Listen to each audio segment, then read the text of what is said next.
इससे क्या सबक लेना चाहिए?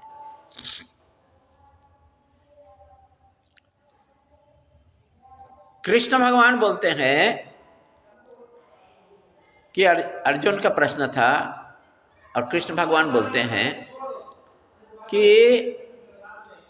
प्रजहाति यदा कामान सर्वान पार्थ मनोगतान आत्मन्ये आत्मना तुष्ट। ठीक है, स्थिति प्रज्ञस्य दोच्यते।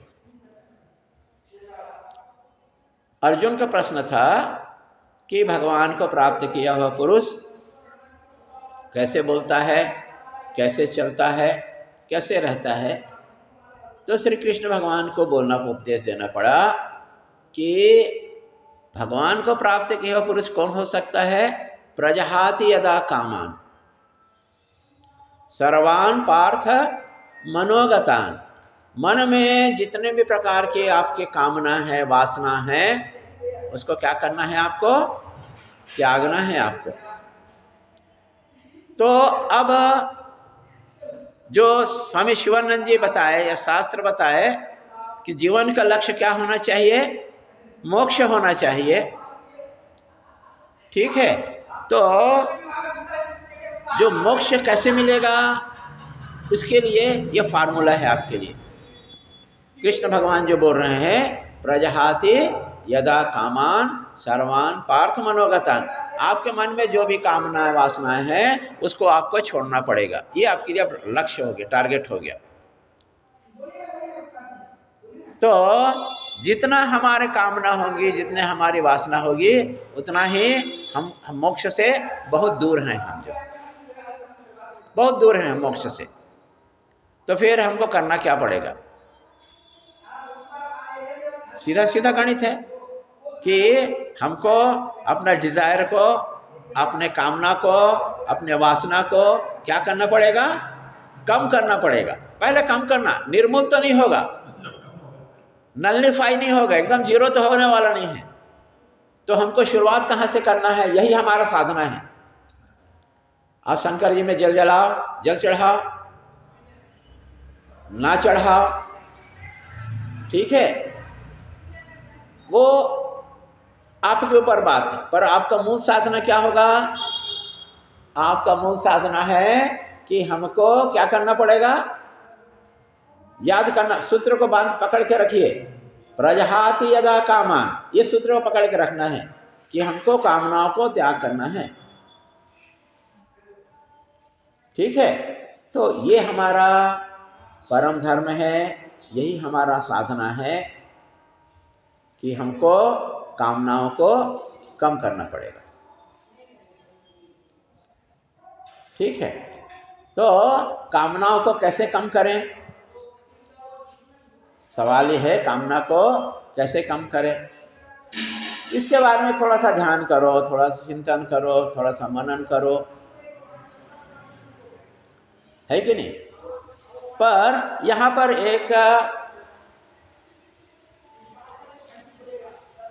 एक हम भूल करते हैं। भूल ये करते हैं कि हम थोड़ा सा इतिहास में चले जाए। ठीक है, दशरथ जी का चक्रवर्ती राजा था वो। आपका तो एक फैक्ट्री है छोटा सा, ठीक है ना, है ना? वो तो चक्रवर्ती राजा था, अखंड भारत का राजा था वो, जो है ना, अखंड भारत का राजा था। उसके पास कोई कमी नहीं थी उसके पास में। यहाँ रावण भी डरता था उससे। ये देखिए, इतना पराक्रमी होने से, इतना बलशाली होने से, इतना वो वरदान प्राप्त करने से भी वो दशरथ से डरता था वो, जो नहीं तो अपना गुलाम बना लिया होता। भाई जब सब देवों को गुलाम बना लिया, शनि भगवान को टांग दिया, सभी नवग्रहों को टांग के रखा था उसने, और मृत्यु को अपने पैर में दबा के रखा था वो। तो ये सुनते हैं हम, है ना? तो इतना पराक्रमी होने से दशरथ को भी तो वो जो है कंट्रोल में कर सकता था, राज्य को छीन सकता था, नहीं है कि नहीं? ऐसा राजा दशरथ जब एक दिन देखा कि उसका बाल जो है सफेद हो रहा है, ठीक है, तो उसने क्या किया, ये इतिहास पढ़ना चाहिए, ऐसा ही इतिहास हमने पढ़ना चाहिए कि जो पूर्व लोग किए हैं उसको हमको प्रैक्टिस में लाना चाहिए। तो उसने जब देखा कि बाल मेरा सफ़ेद हो रहा है तो अपने गुरु से पूछा कि भाई जो है अब मैं अपना दायित्व से फ्री होना चाहता हूँ। ठीक है, तो राम को क्या करना था, उसको राज्याभिषेक करना था। ठीक है, तो हम इसको क्या सबक सीखें? ये तो कहानी जानते हैं, हम जानते हैं पर मानते नहीं हैं, और मानते भी हैं तो करते नहीं हैं। त्रासदी ये है ना, हम जानते हैं मानते नहीं हैं, मानते हैं तो करते नहीं हैं। तो इससे हम क्या सबक सीखे भाई? इससे हमको ये सबक सीखना चाहिए कि फ्री फ्रॉम योर ड्यूटी, आपका कर्तव्यों से आप धीरे धीरे मुक्त होते जाइए। तो क्या करना चाहिए, अपने समस्त रिस्पॉन्सिबिलिटी को अपने उत्तराधिकारी को चुन करके दे दीजिए, है ना। किसी ने परम गुरुदेव स्वामी शिवानंद जी से पूछा तुम्हारा सक्सेसर कौन है, उत्तराधिकारी कौन है? तो गुरुजी ने इंगित किया, गुरुजी ने इंगित किया। ठीक है, तो इससे हमको सबक लेना चाहिए कि हमको व्यवहारिक जीवन में अपना जो भी दायित्व है उस दायित्व को हमें क्या करना चाहिए, हाँ, हैंड ओवर करना चाहिए। ठीक है, हैंड ओवर करना चाहिए, पर हम हैंड ओवर नहीं कर रहे हैं। दुख का कारण यही है, मुक्ति में बाधा यही है ना। तो हमका रिस्पॉन्सिबिलिटी, हमारे रिस्पॉन्सिबिलिटी को हम छोड़ना हमारा लक्ष्य है, पर हम उसको पकड़ लिए हैं। ठीक है, वो कैसे? वो एक महात्मा लोग कहानी बताते हैं कि एक बंदर बहुत भूखा था। ठीक है, तो तेज भूख लगी थी उसको, तो भोजन के तलाश में था वो। तो छत में देखा एक बॉटल में चना रखा हुआ है, तो बंदरों को चना बहुत प्रिय है ना। तो उसने क्या किया, भूख तेज था, पहले एक हाथ डाला फिर दोनों हाथ डाला, क्योंकि तेज भूख है, जल्दी जल्दी खाना है, जल्दी जल्दी भोजन करना है। तो दोनों हाथ को डाला और नतीजा क्या हो गया, निकाल नहीं पाया। ये लोभ है ना, यही तो है, यही लोभ है। यदि वो एक हाथ से धीरे धीरे खाता तो आराम से खा लेता और अपना जो है पेट भर जाता, तृष्णा पूरी हो जाती। ठीक है, तो लोभ के कारण से वो फंस गए। वो हम भी जो है लोभ के कारण से इस दुनिया में फंस रहे हैं। इसी कारण से भगवान श्री कृष्ण को बोलना पड़ा, काम क्रोध तथा लोभ तस्मात् एतत् त्रयम् त्यजेत्।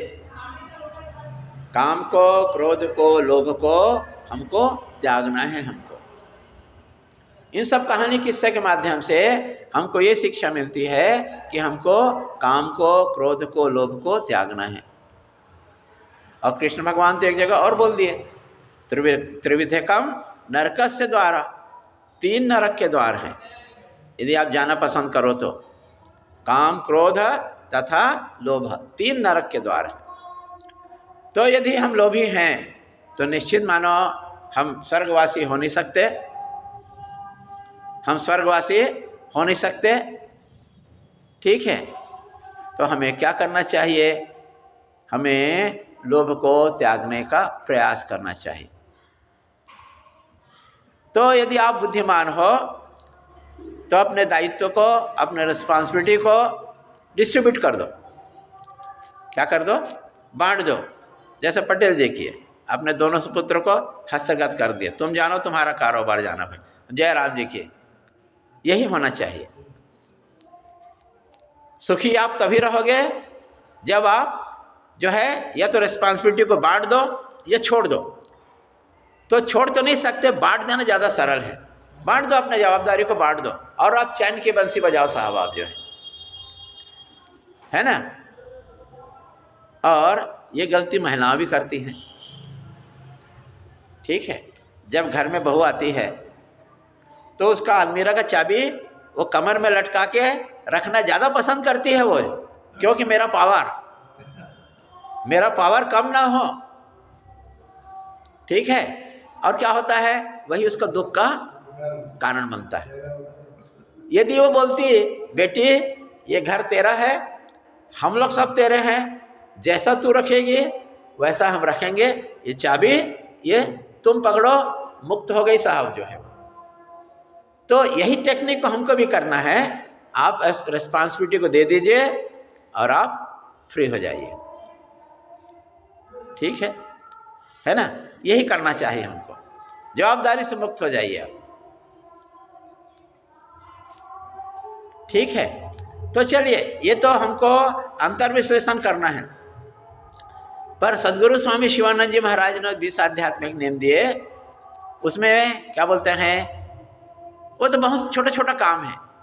गेट अप एट 4 o'clock, 4 बजे सो के उठिए, है ना। तो हम क्या करते हैं, उठते जरूर होंगे पर हम साधना नहीं करते हैं। तो हमें साधना में जीवन व्यतीत करना है। अब हमारे पास टारगेट ही नहीं है, लक्ष्य नहीं है, तो हम क्या साधना करेंगे। हम एक पढ़ने वाले बच्चे के ऊपर लक्ष्य है कि उसको ग्रेजुएट होना है, पोस्ट ग्रेजुएट होना है, ठीक है, डॉक्टरेट करना है, नौकरी प्राप्त करना है, तो उसके पास लक्ष्य है। हमारे पास मोक्ष प्राप्त करने के लिए क्या हमने टारगेट बना के रखा, क्या साधना कर रहे हैं हम जो है। तो थोड़ा सा सोचिए कि मंत्र दीक्षा हम सब ने लिए हैं, हम सब ने मंत्र दीक्षा लिया, गुरु महाराज से लिए। गुरु जी क्या बोलते हैं, क्या लक्ष्य दिया मंत्र जप का,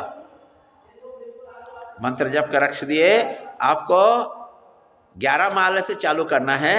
और लक्ष्य नहीं, 11 माला लक्ष्य नहीं है। आज भी 20 साल हो गया, 25 साल हो गया दीक्षा लिए हुए, लोगों से पूछते हैं भाई आप कितना मंत्र जप करते हो, लोग बोलते हैं गुरु जी बोले हैं 11 माला है, हम 11 माला भी कर रहे हैं हम जो है, बस हो गया। अरे गुरु जी बोले हैं इनिशियल शुरुआत के तौर पर आपको 11 माला करना है, ऐसा नहीं को अंतिम नहीं है। गुरु जी तो ये भी बोले हैं कि आपको 200 माला का मंत्र जप करना है, गुरु जी तो ये भी बात बोले हैं, ये आपका लक्ष्य है। वो मोक्ष को भूल जाओ, पहले इसको याद रखो, इस लक्ष्य को याद रखो कि आपको क्या करना है, 200 माला का मंत्र जप करना है। अंदर में टटोलो कि क्या आप उस लक्ष्य को भेदन कर रहे हो, और यदि नहीं कर रहे हो तो क्या आपको नहीं करना चाहिए, करना चाहिए कि नहीं करना चाहिए। तो फिर डू इट नाउ, क्या बोलते हैं, डू इट नाउ। आपको लक्ष्य का भेदन करना अभी से शुरू कर दो आप जो, ठीक है ना, लक्ष्य भेदन कर दो। तो हमें साधना का शुरुआत में हमारा पहला लक्ष्य है गेट अप एट 4 o'clock, सुबह 4 बजे सो के उठो। और दूसरा लक्ष्य है कि हमको क्या करना है, 200 माला का मंत्र जप करना है, ठीक है। इसके बिना हमारा मुक्ति को सोच नहीं सकते। हमारा लक्ष्य भेजन जो गुरु जी भगवान बताए वो हमको पूर्ति नहीं कर सकते। तो बी सिंसियर, आप एकदम ईमानदार हो जाइए। हम संसार के प्रति ईमानदार हैं, हम अपने परिवार के प्रति ईमानदार हैं, अपने पत्नी के प्रति ईमानदार हैं, अपने बच्चों के प्रति ईमानदार हैं, पर गुरु भगवान के प्रति ईमानदार नहीं है। तो क्या सही है, थोड़ा सोचिए, हम क्या कर रहे हैं, किसके प्रति ईमानदारी होना चाहिए। पत्नी एक दिन आपको छोड़ देगी, बच्चा हो सकता है आपको लात मार के बाहर निकाल दे, पर भगवान, गुरु भगवान कभी भी आपको छोड़ने वाला नहीं है, ठीक है। भगवान बोलते हैं, कृष्ण भगवान बोलते हैं, तुम 1 कदम मेरे तरफ बढ़ाओगे, मैं 10 कदम तुम्हारे तरफ बढ़ाऊंगा। तुम भले मुझको छोड़ दो, पर मैं तुमको कभी भी छोड़ने वाला नहीं हूँ, क्योंकि एक बार जिसको मैं पकड़ता हूँ उसको मैं छोड़ता नहीं हूँ। ये भगवान की वाणी है, तो हम भगवान की वाणी में भरोसा करें ना, गुरु भगवान की वाणी में भरोसा करें।